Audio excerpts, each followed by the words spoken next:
शुरू किया जाए आज का लेक्चर बिना टाइम वेस्ट किए। सबसे पहले बात करते हैं carbon. Atomic number 6, electronic configuration 2 4। Outermost shell में 4 इलेक्ट्रॉन है, तो ये कौन सा बॉन्ड बनाएगा? कोवैलेंट बॉन्ड बनाएगा। That is called the mutual sharing of electron. Clear? अभी किसके साथ बनाएगा? हम क्या पढ़ रहे हैं? हाइड्रोकार्बन। तो दैट मीन्स ये हाइड्रोजन के साथ बनाएगा। अब देखो 1 2 3 4 4 इलेक्ट्रॉन आउटर मोस्ट शेल में हो गए। अब हमने कहा हाइड्रोजन के साथ बनाएगा, तो कितने हो गए? 1 2 3 4। अब बोलना टीचर ये 4 हाइड्रोजन ही क्यों लिए, 2 या 3 क्यों नहीं लेते? भैया इसके आउटर मोस्ट शेल में कितने इलेक्ट्रॉन है? 4 इलेक्ट्रॉन है। ऑक्टेट कंप्लीट करने के लिए कितने चाहिए? 4 चाहिए। क्लियर? इतनी बात समझ में आई? हाइड्रोजन के ही 4 क्यों लिए?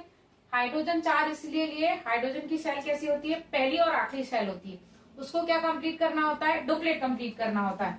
तो देखो ये इस हाइड्रोजन का डुप्लेट कंप्लीट, इधर इस हाइड्रोजन का डुप्लेट कंप्लीट, इधर इस हाइड्रोजन का डुप्लेट कंप्लीट, और ये यानी कि 4 के 4 हाइड्रोजन बैलेंस हो गए। अब क्या बचा हमारा? कार्बन बचा। तो 4 तो थे, 4 म्यूचुअल शेयरिंग के थ्रू आ गए, तो कितने हो गए? 8 हो गए। That means octet complete. Octet तो कंप्लीट हो गया और ये सेटिस्फाइड भी हो गया, म्यूचुअल शेयरिंग भी हो गई। पर इसका नाम क्या होगा? कितने कार्बन है? एक कार्बन है। एक कार्बन के लिए क्या बताया था? मैथ। सारे के सारे किससे जुड़े हुए हैं? सिंगल बॉन्ड से। तो ए मीथेन, इसीलिए इसको मीथेन बोलते हैं। तो याद रखो जो सबसे पहला कंपाउंड बनता है हाइड्रोकार्बन का सिंगल बॉन्ड का, वो होता है मीथेन।